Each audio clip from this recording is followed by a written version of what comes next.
Immersion Freestyle, le studio de la glisse.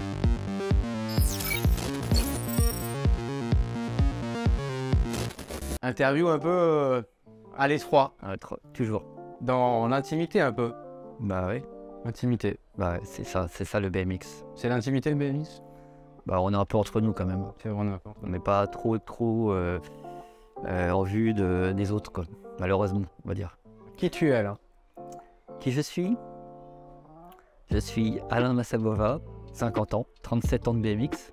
Toujours passionné par informer les autres et transmettre des informations sur le vélo, ce qui t'amène maintenant, en 2023, à avoir genre une cave remplie d'archives. Alors, en fait, ça s'est fait comme ça. J'ai toujours aimé un petit peu le côté la presse, toute la partie édition. Donc moi, j'ai toujours écrit dans les magazines. Donc j'étais un peu pigiste, je faisais des articles, j'écrivais. Et puis un jour, j'ai voulu créer mon propre magazine. Donc on a commencé par un fanzine et tout. Donc ça s'est transformé en magazine crime et tout. Donc ça a bien marché pendant longtemps. Après voilà.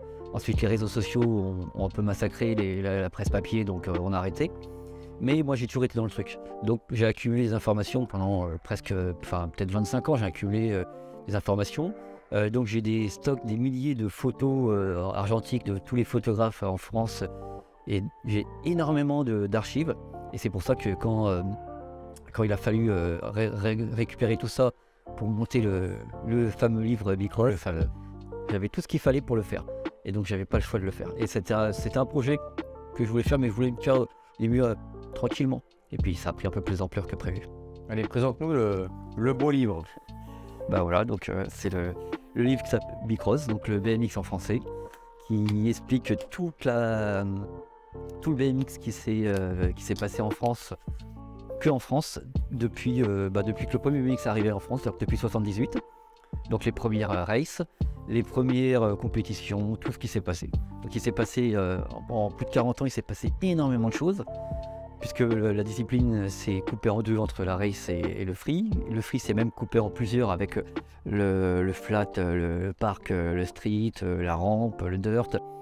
Donc on parle de tout ça, on parle de tous les principaux riders, on parle des pros, on parle des événements, des clubs. Alors, comment ça s'est passé la rédaction de ce bouquin?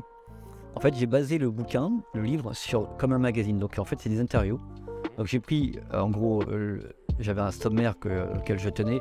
Donc j'ai coupé le magazine en quatre, enfin le livre, en 4 parties avec les bonnes personnes. C'était ça le plus important, c'est d'avoir vraiment les bonnes personnes. Les bonnes personnes, t'entends les bonnes personnes maintenant à interviewer ou le staff? Les bonnes personnes à interviewer, le staff, c'était un peu naturel puisque j'avais pratiquement tous ceux qui ont fait des photos depuis 40 ans, ils sont dedans, presque tous, d'ailleurs il leur manque pas je crois. Et puis après en interview, il fallait avoir des gens. Donc en fait, en gros, ça s'est fait naturellement. À partir du moment où j'ai commencé à annoncer le livre, tout le monde m'a recontacté. J'ai récupéré les stocks photos d'à peu près tous les photographes. Oui. Ce qui fait que j'avais des milliers de photos pour 300 pages. Il a fallu faire vraiment un choix au niveau photos. Donc voilà, on a regroupé les meilleurs riders de toute l'histoire. Ouais. On a regroupé les anciens photographes, un peu les nouveaux en me comptant.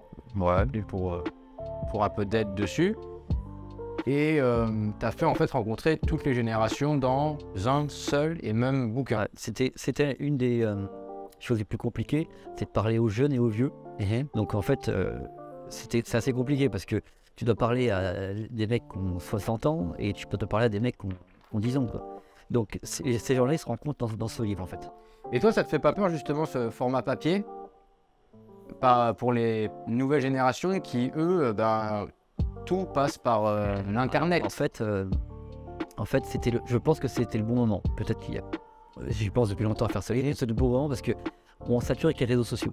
Ouais. C'est sûr que là aujourd'hui, il y a tellement d'informations, il y a toutes les secondes il y a une nouvelle vidéo qui sort. Il y a tellement d'informations que finalement c'est plus vraiment pris au sérieux.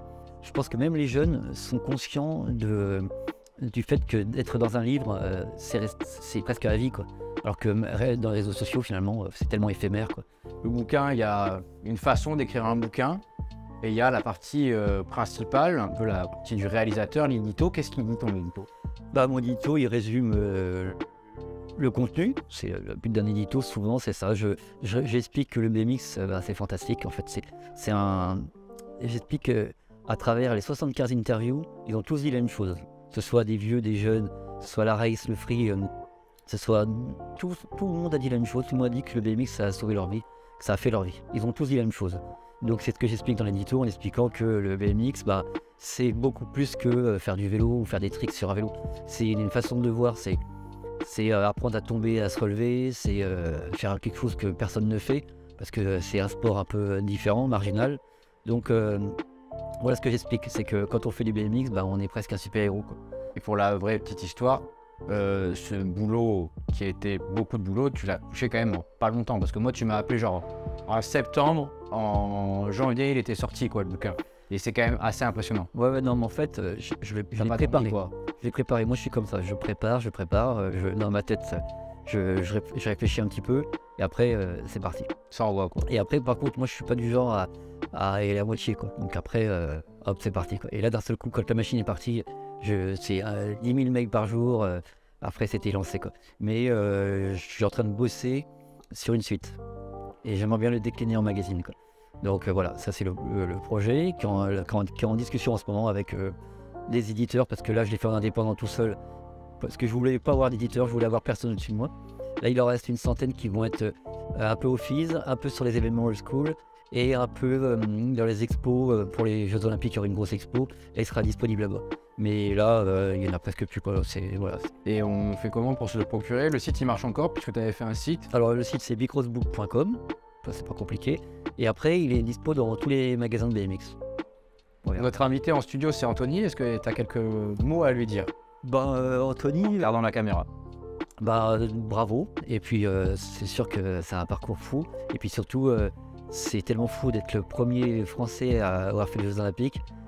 Ça restera, quoi. Donc en fait aujourd'hui ça restera peut-être un des riders les plus importants, parce que c'est le premier rider français à avoir fait les Jeux Olympiques. Donc c'est complètement fou. Et puis il a le plus gros niveau français, il a peut-être le plus gros niveau au monde, donc bravo.